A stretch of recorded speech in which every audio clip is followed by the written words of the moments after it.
तो दोस्तों स्वागत है आपका हमारे चैनल में। तो आज जो हम है वो शिव महापुराण का दूसरा अध्याय का पठन करेंगे। दूसरा अध्याय देवराज को शिवलोक की प्राप्ति, चंचुला का संसार से वैराग्य। श्री शौनक जी ने कहा, आप धन्य हैं सूत जी, आप परमात्मा तत्व के ज्ञाता हैं। आपने हम पर कृपा करके हमें यह अद्भुत और दिव्य कथा सुनाई है। भूतल पर इस कथा के समान कल्याण का और कोई साधन नहीं है। आपकी कृपा से बात हमने समझ ली है। सूत जी, इस कथा के द्वारा कौन से पापी शुद्ध होते हैं, उन्हें कृपा पूर्वक बताकर इस जगत को कृत्यार्थ कीजिए। सूत जी बोले, मुने, जो मनुष्य पाप, दुराचार तथा काम, क्रोध, मद, लोभ में निरंतर डूबे रहते हैं, वे भी शिवपुराण पढ़ने अथवा सुनने से शुद्ध हो जाते हैं तथा उनके पापों का पूर्णतया नाश हो जाता है। इस विषय में मैं तुम्हें एक कथा सुनाता हूँ। देवराज ब्राह्मण की कथा। बहुत पहले की बात है। किरातों के नगर में देवराज नाम का एक ब्राह्मण रहता था। वह ज्ञान में दुर्बल, गरीब, रस बेचने वाला तथा वैदिक धर्म से विमुख था।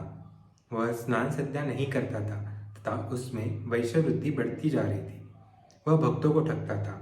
उसने अनेक मनुष्यों को मारकर उन सबका धन हड़प लिया था। उस पापी ने थोड़ा सा भी दान धर्म के काम में नहीं लगाया था। वह वैश्यागामी तथा आचार भ्रष्ट था। एक दिन वह घूमता हुआ दैवयोग से प्रतिष्ठानपुर यानी कि झूसी प्रयाग जा पहुंचा। वहां उसने एक शिवालय देखा जहां बहुत से साधु महात्मा एकत्र हुए थे। देवराज वहीं ठहर गया। वह रात में उसे ज्वर आ गया और उसे बड़ी पीड़ा होने लगी।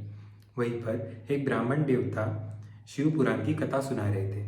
ज्वर में पड़ा देवराज भी ब्राह्मण के मुख से शिव कथा को निरंतर सुनता रहता था। एक मास बाद देवराज ज्वर से पीड़ित अवस्था में चल बसा। यमराज के दूत उसे बांधकर यमपुरी ले गए। तभी वहां शिवलोक से भगवान शिव के पार्षदगण आ गए।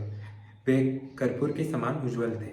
उनके हाथ में त्रिशूल, संपूर्ण शरीर पर भस्म और गले में रुद्राक्ष की माला उनके शरीर की शोभा बढ़ा रही थी।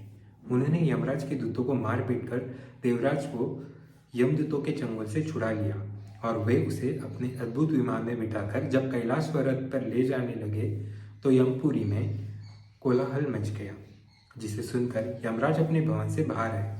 साक्षात रुद्रों के समान प्रतीत होने वाले इन दूतों का धर्मराज ने विधिपूर्वक पूजन कर ज्ञान दृष्टि से सारा मामला जान लिया।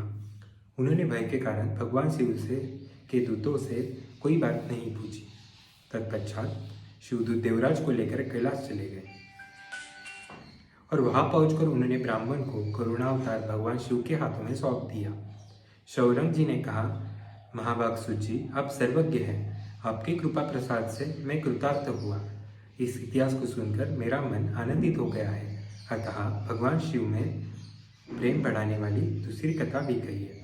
तो इसके तीसरे अध्याय में हम एक और कथा जानेंगे। तब तक के लिए हमारे चैनल को सब्सक्राइब कीजिए। मिलते हैं तीसरे अध्याय में। धन्यवाद।